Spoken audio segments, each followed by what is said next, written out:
تمہاری دعائیں ضرور قبول ہوں گی، یہ وعدہ ہے اللہ کا۔ اللہ تمہاری بہتری کے لیے تاخیر ضرور کرتا ہے، لیکن وہ بھولتا نہیں۔ رب العزت کا دروازہ کبھی بند نہیں ہوتا، لینے والے ہی دروازہ کھٹکھٹانا بھول جاتے ہیں۔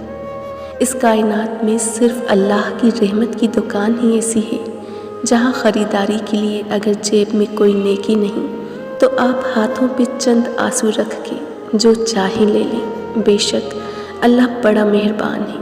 جب اللہ ہاتھ تھام لیتا ہے تو غم میں بھی محبت کی مٹھاس ہوتی ہے۔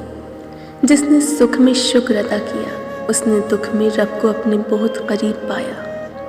کبھی کبھی آپ کے پاس رونے کے لیے کندھا نہیں ہوتا، مگر سجدہ کرنے کے لیے زمین ضرور ہوتی ہے تاکہ آپ اپنے دکھ اللہ کو بتا سکیں، اور یہ سہارا سب سہاروں سے بھاری ہے۔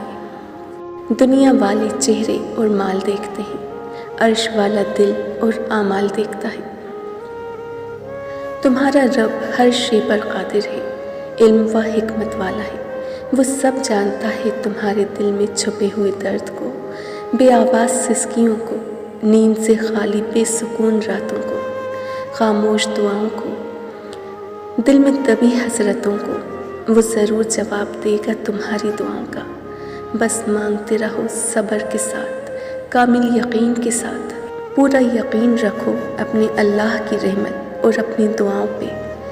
وہ الحکیم ہے، تمہارے حق میں بہترین فیصلہ فرمائے گا۔ جب بے وجہ توڑ دیے جاؤ تو سمجھ جاؤ کہ وہ تمہیں اپنے قریب لا کر تمہیں جوڑنا چاہتا ہے۔ انسان کی سب سے بڑی ضرورت سکون ہے، اور سکون صرف اللہ کی یاد میں ہے۔ اللہ سے یقین کے ساتھ مانگو اور دعا مانگ کر صبر کرو، کیونکہ تمہیں بہتر نہیں بہترین عطا کیا جائے گا انشاءاللہ۔ دنیا کے سبھی معجزے اللہ کو سجدہ کرتے ہیں۔ یہ تکلیف، یہ آنسو، یہ تڑپ تمہیں خود کو قریب کرنے کی اللہ کی ترکیب بھی تو ہو سکتی ہے۔ جو آزمائش لگ رہی ہے وہ اللہ کی حفاظت بھی تو ہو سکتی ہے۔ جو دیر لگ رہی ہے وہ اللہ کی طرف سے خیر بھی تو ہو سکتی ہے۔ وہ آزماتا ہی اسی چیز سے ہے جو تمہیں بے حد پیاری ہوتی ہے، تاکہ اس چیز کے ملنے کی تڑپ تمہیں اللہ سے ملوا دے۔